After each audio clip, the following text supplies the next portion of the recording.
Kasi sabi nila, kaya ayaw nila ibigay yung sub-state kasi yung mga Muslim daw hindi pa ready to govern on their Yes, own. but when will they be ready? Parang yung bata na naglalakad, ayaw mong madapa. Pero para lang matutong maglakad yung bata, hayaan mong madapa. Kaya yung argument na yan ay yung mga taong ayaw talagang magbigay ng equal status. Gusto nila na forever baby, infantile stage ang mga Muslim kasi natatakot sila na kapag yan ay ginawa mong autonomous, ibigay mo ng independence at ng in-empower mo sila, ay hindi mo na sila pwedeng diktahan.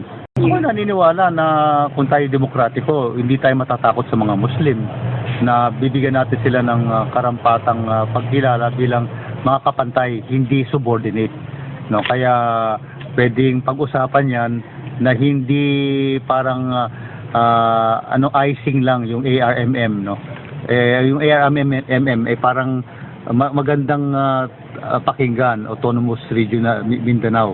Pero sa totoo ay masyadong dependent sa Malacanang, masyadong dependent sa budget sa Malacanang, at sa pagkilos niya ay masyado siyang nangingilag sa mga ina-appoint ng Malacanang.